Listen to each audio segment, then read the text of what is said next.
우리가 이런 심시티라는 게임을 할 때도 보면 이 게임에 넓고 많은 땅들이 있으면 그 땅에 내가 무엇이든 다 지을 수 있는 상태와 이미 그 땅이 많이 사용돼서 더 이상 무언가를 지을 수 없는 상태, 과연 그 상태에서 내가 건물을 산다고 생각했을 때 어떤 건물의 가치가 더 비쌀까요? 더 이상 사람이 인위적으로 양을 늘릴 수 없다라는 것, 코딩된 대로 움직일 수밖에 없다라는 점. 그래서 공급량이 제한되어 있고 그 누구도 마음대로 공급량을 변화시킬 수 없다라는 그 약속이 그 누구도 신뢰하지 않으면서 이 비트코인이라는 시스템을 신뢰할 수 있는 트러스트의 기본이 되는 것이죠.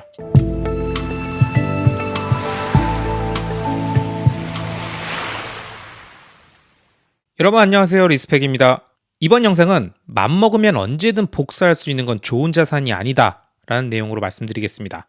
여러분, 투자자들이 투자의 아주 기본적인 요소임에도 불구하고 자주 잃어버리거나 아니면 이건 특정 자산에만 국한된 이야기다 라고 생각하는 개념이 있습니다. 그게 뭐냐면 바로 수요와 공급, 그 중에서도 공급 가능성입니다. 즉 맘만 먹으면 언제든 만들 수 있냐 없냐, 이게 굉장히 중요한 개념임에도 불구하고 이건 아파트라던가 금이라던가 특정 자산에만 적용되는 내용이고, 모든 자산, 모든 투자의 기본적인 개념, 아주 중요한 핵심 요소라는 생각까지는 안 하시는 것 같습니다. 그런데 우리가 이런 심시티라는 게임을 할 때도 보면 이 게임에 넓고 많은 땅들이 있으면 그 땅에 내가 무엇이든 다 지을 수 있는 상태와 이미 그 땅이 많이 사용돼서 더 이상 무언가를 지을 수 없는 상태, 과연 그 상태에서 내가 건물을 산다고 생각했을 때 어떤 건물의 가치가 더 비쌀까요? 이 부분에 대해서는 뒤쪽에서 조금 더 자세히 설명드리겠습니다. 이 공급량에 대한 부분이 얼마나 중요한지에 대해서는 비트코인 투자자라면 정확하게 아실 수 있습니다. 이 비트코인 투자의 핵심은 화폐 발행량이 무한대에 가까운 행위를 벌이고 있는 이 피앗머니 시스템에 대한 불신이고, 이에 대항해 자신의 구매력을 미래로 전달하기 위해서 발행량이 2100만 개로 딱 고정되어 있는 비트코인을 강력한 대안이라고 생각하는 것이죠. 그리고 그 믿음이 비트코인을 지탱하는 큰 힘이 되고 있습니다. 더 이상 사람이 인위적으로 양을 늘릴 수 없다라는 것, 코딩된 대로 움직일 수밖에 없다라는 점. 그래서 공급량이 제한되어 있고 그 누구도 마음대로 공급량을 변화시킬 수 없다라는 그 약속이 그 누구도 신뢰하지 않으면서 이 비트코인이라는 시스템을 신뢰할 수 있는 트러스트의 기본이 되는 것이죠. 즉 비트코인은 함부로 늘릴 수 없다, 이게 가장 중요한 개념이라고 볼 수 있습니다. 그렇기 때문에 이 비트코인 투자에서 공급량이라는 것은 굉장히 중요한 의미를 갖고 있습니다. 그래서 반감기가 도래할 때마다 가격이 크게 요동치기도 하는 것이죠. 그리고 이러한 특징은 서울 부동산에도 동일하게 적용됩니다. 서울의 모든 땅들은 고밀이든 저밀이든 이미 모두 개발되어 있습니다. 여러분이 아실지 모르지만 서울의 마지막 남아있던 빈 땅이었던 마곡까지 모두 개발된 다음에 이제 서울에는 더 이상 빈 땅이 없습니다. 이 얘기는 무슨 얘기냐? 즉 무언가를 더 지으려면 기존의 걸 꼭 부셔야 된다는 얘기예요. 처음에 보여드렸던 심시티의 장면처럼 빈 땅이 많으면 그 땅 옆에 무엇이든 그 논밭을 없애고 지어버리면 되지 않습니까? 그런데 그 땅에 무언가가 꽉꽉 차 있다면 그 꽉꽉 차 있는 거를 없애고 다시 무언가를 지어야 되는 거죠. 이건 부동산 투자에서 매우 중요한 개념이에요. 여러분, 기존에 있는 건물을 부셔야 한다는 것, 이거는 생각보다 그렇게 간단한 문제가 아닙니다. 특히 재개발, 재건축 같이 여러 명의로 된, 즉 소유자가 여러 명인 자산을 어느 특정 영역을 정해놓고 새롭게 개발한다는 것은 매우 복잡 미묘하고 힘들고 어려운 과정입니다. 우리가 학교 다니거나 회사에 있을 때 회사의 동료들과 학교의 친구들과 점심 메뉴 정할 때도 그렇게 옥신각신하고, 특히 자기의 돈이 걸려있는 첨예한 문제 갖고는 진짜 멱살 잡고 싸울 수도 있는 그런 상황까지 가는데, 누군가에겐 자신의 전 재산일 수도 있는 그 땅을 갖고, 그 부동산을 갖고 무언가의 행위를 한다라는 것은 정말 목숨을 걸고 반대할 수도, 아니면 목숨을 걸고 실행할 수도 있는 굉장히 첨예한 영역입니다. 그렇기 때문에 우리가 그냥 머릿속으로 생각하는 것과 실제 그 안에서 조합을 구성하고 새롭게 무언가를 시도하려고 하는 사람들의 이익 집단이라 하더라도 내용은 엄청난 것입니다. 그래서 앞으로 서울 부동산은 쉽게 집이 늘어날 수 없습니다. 대통령이, 시장이, 대형 건설사가 하고 싶다고 할 수 있는 게 아닙니다.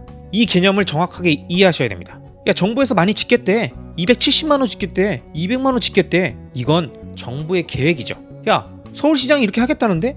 그건 서울시장의 계획이죠. 중요한 것은 그 소유자들이 정말 이게 자신에게 이익이 되냐 안 되냐, 그리고 그곳에 이익행위를 하기 위해서 자신이 감내해야 되는 금액적 리스크, 그다음에 기회적 리스크를 다 안고 가는 선택을 할 것이냐 말 것이냐, 그리고 그러한 선택에 합의하고 있는 사람의 숫자가 얼마나 많냐 적냐에 대한 부분들이 아주 예민하게 대립할 수 있는 상황이기 때문에 누군가의 힘으로 밀어붙일 수 있는 상황이 아니라는 것입니다. 그래서 지금 보시는 그림처럼 이렇게 쉽게 그 해당 영역을 싹 뜯어버리고 없애버린 다음에 그곳에 새롭게 무언가를 축 올려버리는 그래픽과 같은 이런 상상 속에서의 일들은 현실 세계에서 쉽게 일어날 수 없습니다. 이 부분을 꼭 명심해야 됩니다.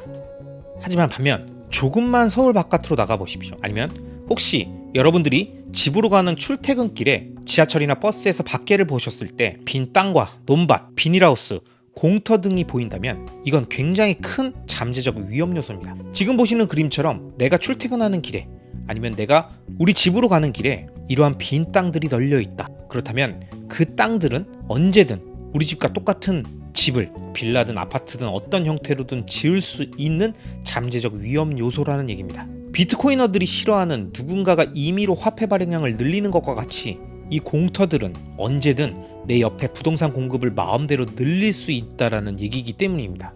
누군가 마음을 먹으면 이곳은 아직 건물이 지어져 있는 상태가 아니기 때문에 토지 보상은 필요하겠지만 그 토지 보상의 절차는 있는 사람들 모두를 내보내거나 아니면 수용한 상태에서 다수의 합의를 보는 것보다는 조금 더 수월한 과정입니다. 그렇기 때문에 정부 주도하에 어떠한 계획 개발이 일어날 수 있을 가능성이 높습니다. 그리고 그곳엔 또 다른 나의 잠재적 위험이 될 수 있는 우리 집과 똑같은 집이 여러 채 지어질 수 있다는 얘기죠. 주식도 마찬가지입니다. 내가 보유한 주식이 시도 때도 없이 기업이 돈 필요할 때마다 주식수를 늘리면서 유상증자, 무상증자 이런 것들을 반복한다면 자신의 주식 한 주당의 가치는 점점 희석되는 거죠. 처음에 주식수가 100개밖에 없었습니다. 그 중에서 내가 한 주를 갖고 있으면 난 100분의 1의 주주인 것인데 어느 순간 그 주식수를 계속 늘려가면 늘려갈수록 자신의 한 주당 가치는 점점 떨어지게 되는 것입니다. 즉 화폐 발행량이 늘어나고 내 집 옆에 새 아파트가 대량으로 지어지듯 보유한 주식의 희소성이 점점 사라진다는 얘기입니다. 이러한 기업의 주식은 절대 사면 안 됩니다. 이렇게 언제든 복사할 수 있는 형태의 주식, 언제나 복사할 수 있는 형태의 부동산, 언제나 복사할 수 있을 정도의 쉽게 발행량을 늘릴 수 있는 암호화폐, 이런 것들은 그 무엇이 됐던 무조건 피해야 되는 것입니다. 결국 정리하면 부동산, 주식, 비트코인 그 무엇이 됐던 자신의 자산 가치의 희소함을 유지하고 장기적으로 우상향하려면 공급이 제한적이어야 한다는 점입니다. 설령 공급이 늘더라도 수요가 더 큰 폭으로 증가하는 구조여야만 그 해당 자산이 장기적인 우상향을 계속 지속할 수 있는 것입니다. 여러분, 이 내용이 굉장히 중요합니다. 우리가 투자를 함에 있어서 샀다 팔았다 이런 트레이딩을 하는 것이 아니라 자산, 좋은 자산을 매집하고 오랫동안 유지하면서 그 성장의 과실을 모두 누리겠다라는 장기적 투자자의 관점으로 진행을 하고 있다면 우리가 가장 신경 써야 할 부분은 바로 내가 보유하고 있는 이 자산이 장기적으로 우상향하는 구조를 갖고 있느냐 아니냐 이거지 않겠습니까? 그리고 이러한 장기적 우상향을 담보하려면 제가 이 영상에서 말씀드렸던 내용은 공급이 제한적이어야 한다는 점입니다. 비트코인처럼 2100만 개로 공급이 제한되어 있거나 아니면 서울 부동산처럼 더 이상 주택을 마음대로 늘릴 수 있는 빈 땅이 없거나 기업의 오너나 경영진의 마음대로 유상증자, 무상증자와 같은 주식수를 분할해 내가 갖고 있는 주식의 가치를 희석시키는 일을 마음대로 만들지 못하는 기업이어야만, 그리고 그런 주식이어야만 장기적으로 우상향할 수 있는 구조를 갖고 있다는 겁니다. 기업 같은 경우에는 물론 그 기업이 갖고 있는 산업의 성장 속도와 신산업군이냐 아니냐 이것도 물론 중요한 부분이겠죠. 그리고 설령 공급이 일시적으로 늘어난다 하더라도 그 공급이 늘어난 것을 상쇄할 정도의 더 큰 폭의 수요가 급격히 쏠려야만 공급량을 늘린 것이 실질적으로는 줄어드는 효과를 가져가기 때문에 이러한 구조들을 잘 고민해서 내가 보유하고 있는 자산들이 이 구조, 장기적 우상향을 담보할 수 있는 공급적인 부분에서의 메리트이 있냐 없냐를 판단해야 된다는 얘기입니다. 만약 이런 구조가 아니라면 그 자산은 장기적으로 우하향할 가능성이 높습니다. 내가 살고 있는 집 옆에 대규모 아파트 단지가 빈 땅에 들어온다? 그리고 그 옆에 아직도 빈 땅이 많다.